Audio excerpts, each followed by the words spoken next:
back if that's issued. But think about this. What does it do to those people? That land redistribution program was never carried out. So what does this reform do for those people out there, those old soldiers of Rome, who have no land, who have no home, they're out there homeless, jobless? What does it do for these people?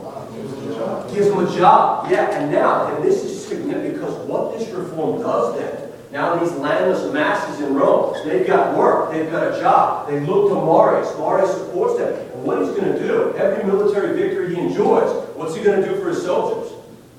Give him a share of gross. Give a share of the spoils, yeah. Give them grants of land taken from Rome's enemies, these kinds of things. And the result of these changes, these developments, this military reform, loyalty to the state, which had characterized the Roman armies of the early republic, is now supplanted by devotion not to the state, but to whom? To the victorious general. Right. Those Roman soldiers whose loyalty previously was with Rome, now their loyalty is to their general, who's giving them those grants of land, spoils from war, giving them a job. And now these soldiers are no longer soldier citizens or farmer soldiers. What are they? They're just soldiers. They're professional soldiers. That is their career, their life. And who do they owe that to? They owe it to Marius. And with this type of army, loyalty is to the general rather than to the state. An ambitious, greedy general, what could he potentially do with that kind of army? Use it to overthrow the state and take control as tyrant, dictator, whatever you want to call it. Yeah, exactly. All right. Well, so many questions about Marius' military reform. Significant business. All right. Well, fast forwarding just a bit, 88 BC, if you want the year, 88 BC. Sulla is elected consul that year. Finally, an opportunity to build up the dignity. He's elected consul that year.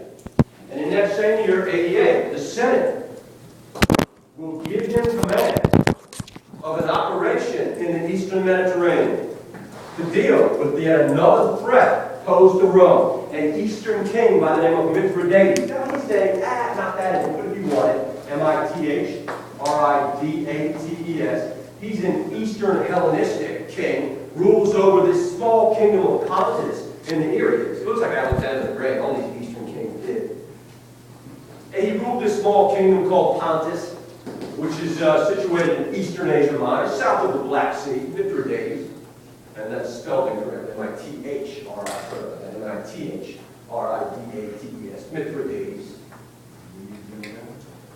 If you want to get his name down, we are going to refer back to him actually a couple of times today. But here's an opportunity then for Sulla, right? This guy's considered a significant threat. Here's the kingdom of Pontus over here, south of the Black Sea, Eastern Asia Minor. The shaded areas represent Roman-controlled territories in the Eastern Mediterranean. And you see the campaigns of Mithridates, the black lines here. What he was doing, he was taking advantage of Rome's internal problems over here in the West to expand his power in the East at the expense of the Romans. He's considered to be, by the Romans, as much a threat as Jugurtha, Hannibal, or anybody else. And Sulla is given command of this operation. A chance for him to do what? That dignitas, right? If he goes over here and beats Mithridates, yeah, we're going to celebrate a triumph for him back in Rome. He's going to build up that dignitas, which he wants to do so badly. Not only his own dignitas, but the dignitas of his family. So what opportunity for the man here? Well, before he can set on his mission, the assembly. Now, who does the assembly favor as a political leader, as a military leader? Sulla or Marius? Sulla, Marius. Yeah, the assembly favors Marius. They will overturn the Senate's appointment of Sulla and instead give command of this operation to whom? They give it to the Marius. Now, Sulla was bitter before, after the war of Jugurtha. How does he feel about this? This is ridiculous. Marius, you don't need him. That's the last thing. He's more popular than anybody has ever been in Roman history. No, you should. Considering this action illegal. He's out of his mind. He's going crazy now. Considering this action illegal. Now, was it illegal or was it legal for the assembly to overturn the Senate's appointment? The tribunes can do that. They can overturn any decision made by the Senate, by the consuls, anybody else. So it was legal by the assembly to do this. Sulla nonetheless considers it illegal. He gathers his forces, an army that he's built in the image of Marius' army. And what's he going to do with his force of soldiers? Loyal to him, not to the state. He's going to use it to take control. In 88 BC, as a result of these developments here, Sulla gathers his forces and marches on the city of Rome. The first Roman general to use his forces against his own people. Certainly wouldn't be the last. 88 BC, Sulla marching on the city of Rome and taking control. He had first Roman general to use his forces against his own people. And what he's going to do once in control of Rome, oh, by the way, upon receiving word of Sulla's advance, Marius, with not enough time to gather his forces to resist the attack, he will flee southward to northern Africa. And Sulla takes control of Rome. Now, once in control of Rome, what Sulla's going to do, he's going to weaken the power of the people and strengthen the power of the Senate. One of the things in doing that, one of the things he's going to do, he's going to take legislative authority out of the hands of the assembly and place it fully in the hands of the Senate.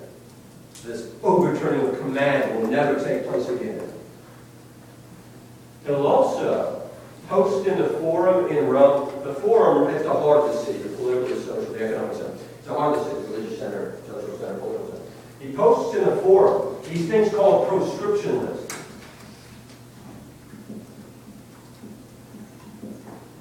Very common during this revolution. What they call proscription lists, they say he proscribes his enemies. And what these things are, proscription, proscription lists, they're most wanted lists. He posts them all over the place in Rome.